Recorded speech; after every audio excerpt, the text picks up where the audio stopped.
Şöyle bir durup kendinize hiç sordunuz mu? Ben gerçekten dinliyorum yoksa sadece konuşma sıramın gelmesini mi bekliyorum?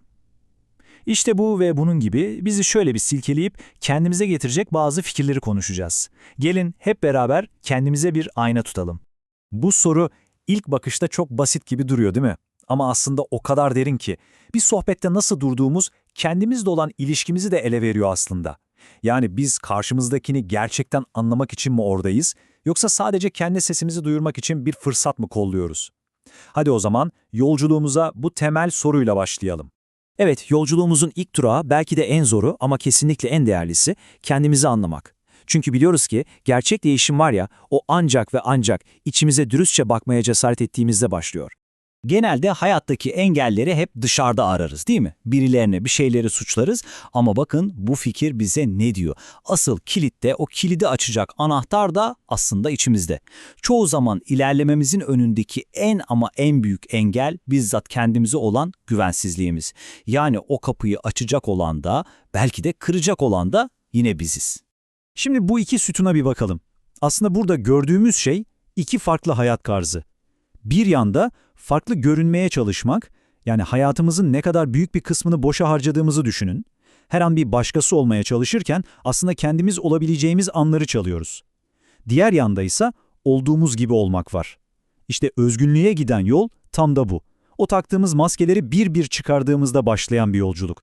Peki, hayatımızın pusulasını başkalarının eline verirsek ne olur?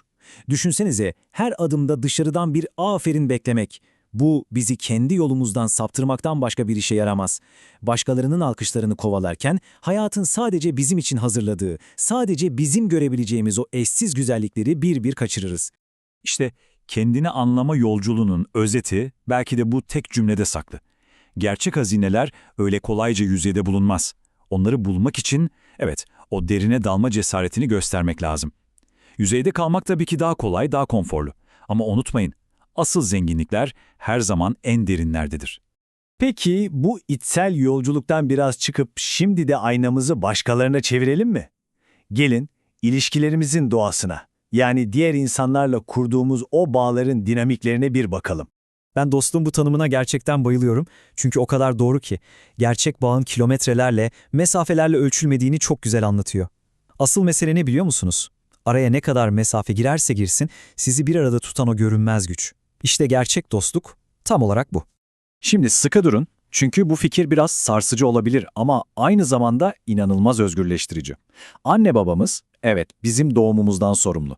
Bize hayat kitabının ilk sayfasını onlar veriyor. Ama kitabın geri kalanını yazmak, o sayfaları doldurmak tamamen bizim sorumluluğumuz. Unutmayın, bu hikayenin kahramanı biziz. İlişkilerden bahsetmişken belki de en karmaşık, en çetrefilli ilişkimiz zamanla kurduğumuzdur. Özellikle de geçmişimizle. Öyle değil mi?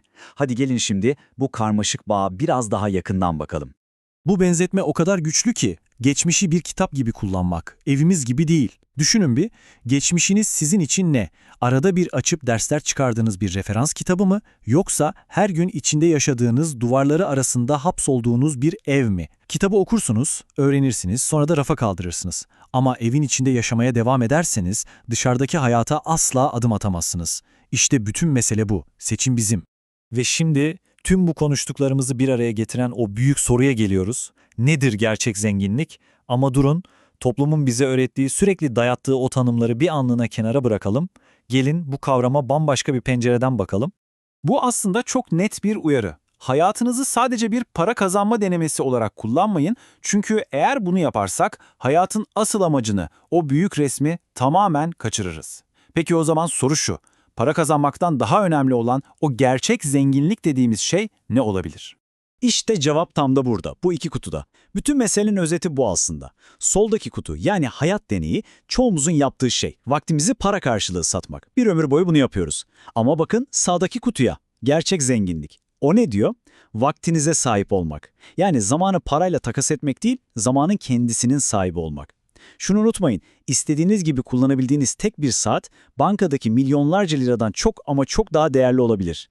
Ve bitirmeden önce aklımıza ekilecek son bir düşünce tohumu, ikiyüzlülük sadece sahibi tarafından görülemez. Ne kadar tehlikeli bir şey değil mi? Herkes farkındadır ama bir tek siz farkında değilsinizdir. İşte bu fikir bizi aslında en başa, yolculuğumuzun ilk adımına geri götürüyor. Kendimize dürüstçe bakma ihtiyacına. Peki ya sizinki? Kendinize iyi bakın.